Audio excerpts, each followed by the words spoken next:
Salutations les amis. Au début de notre voyage dans le livre La tragédie des siècles, aussi appelé le Grand Espoir, au chapitre 1, nous trouvons le Christ au sommet du mont des Oliviers, regardant Jérusalem et son magnifique temple, et Jésus pleure de manière incontrôlable. Nous entendons ces paroles et nous les lisons dans Luc 19 au verset 42 à 44, alors qu'il s'adresse à la ville condamnée. Si seulement tu avais, toi aussi, reconnu aujourd'hui ce qui peut te donner la paix. Mais maintenant, cela est caché à tes yeux. Des jours viendront pour toi où tes ennemis t'entoureront d'ouvrages fortifiés, t'encercleront et te serreront de tous côtés. Ils te détruiront, toi et tes enfants au milieu de toi, et ils ne laisseront pas en toi pierre sur pierre, parce que tu n'as pas reconnu le moment où tu as été visité. Au moment où cette prophétie a été prononcée, il semblait tout à fait impossible qu'elle se réalise un jour. Les murs de la ville étaient hauts et bien fortifiés. Le temple offrait une vue spectaculaire, scintillant de blanc et d'or. Pourtant, à peine 40 ans après que la triste prophétie du Christ ait été prononcée, elle s'est accomplie exactement comme prévu. L'autrice inspirée donne cette terrible description. Spectacle terrifiant. Toute la crête de la colline qui dominait la ville flamboyait comme un volcan. Avec les fracas du tonnerre, les bâtiments, l'un après l'autre, s'effondraient dans un brasier dévorant. Les toits de cèdre ressemblaient à des nappes de flammes. Les pinacles dorés jetaient des reflets embrasés. Des tours s'élevaient des colonnes de fumée et de flammes dont la lueur éclairait les collines avoisinantes. Dans l'obscurité, des groupes d'assiégés en proie à une angoisse mortelle suivaient les progrès de l'incendie. Les cris des soldats romains et les hurlements des insurgés périssant dans les flammes se mêlaient au crépitement de l'incendie, et les échos de la montagne répercutaient les lamentations du peuple massé sur les hauteurs. Des gens rassemblaient ce qui leur restait de force pour faire entendre une dernière clameur d'angoisse et de désolation. De manière surprenante, cependant, aucun chrétien n'est mort dans cette destruction. Comment ont-ils pu s'échapper ? Voyez-vous, le Christ avait donné un avertissement à ses disciples, et tous ceux qui avaient cru à ses paroles avaient attendu le signe promis. Il a dit, « Lorsque vous verrez Jérusalem encerclée par des armées, sachez que sa destruction est proche. Alors, que ceux qui seront en Judée s'enfuient dans les montagnes,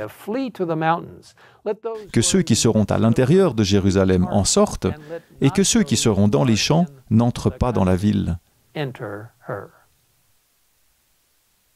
L'histoire nous apprend que les Romains, sous le commandement de Caius Cestius Gallus, ont encerclé la ville, puis soudainement, ils se sont retirés de manière inattendue.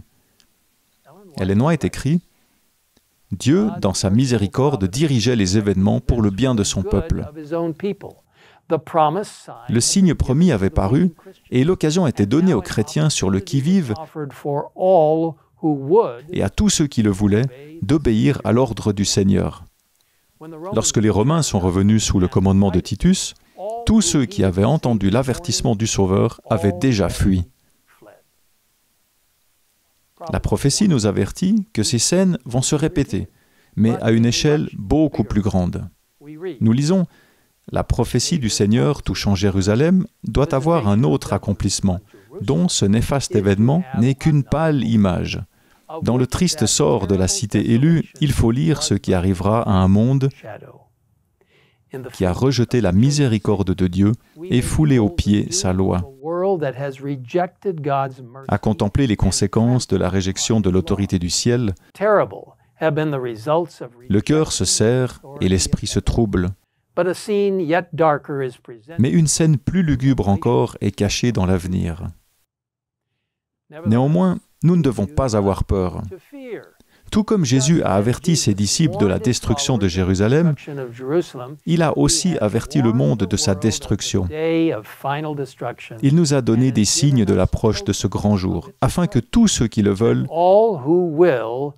puissent échapper à la colère à venir. Comme le peuple de Dieu a été délivré de la destruction de Jérusalem, son peuple, ceux qui écoutent et obéissent à sa voix aujourd'hui, sera sauvé de la destruction à venir. Mes chers amis, voyez-vous les signes de son retour? Croyez-vous que la fin est proche? Êtes-vous prêts pour la tempête qui va bientôt frapper le monde avec une rage inlassable? Vous pouvez l'être. Vous pouvez être prêts. La Bible nous assure, « Ayez confiance en l'Éternel, votre Dieu, et vous serez affermis.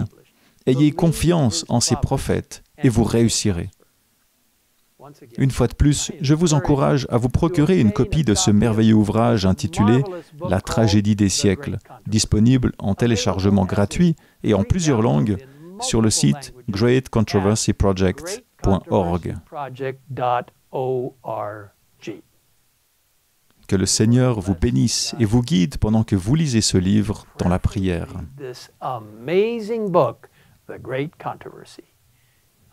Et maintenant, je vous invite à prier.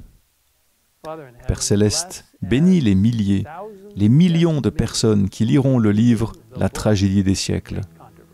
Un livre que tu as inspiré, un livre qui nous permet de comprendre la façon dont tu as conduit ton peuple depuis les débuts du christianisme jusqu'à une époque dans laquelle nous vivons maintenant et dans un avenir très proche, juste avant le retour de Jésus.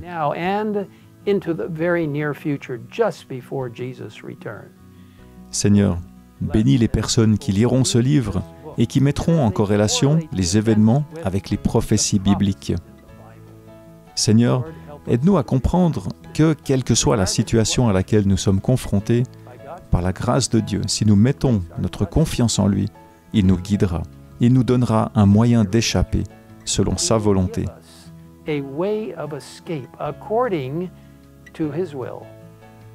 Seigneur, merci pour les messages prophétiques contenus dans les livres de Daniel et de l'Apocalypse. Et merci pour le livre « La tragédie des siècles ». Bénis ceux qui lisent ces mots et qu'ils soient inspirés à partager avec d'autres la promesse du retour imminent de Jésus. Nous te le demandons au nom de Jésus. Amen.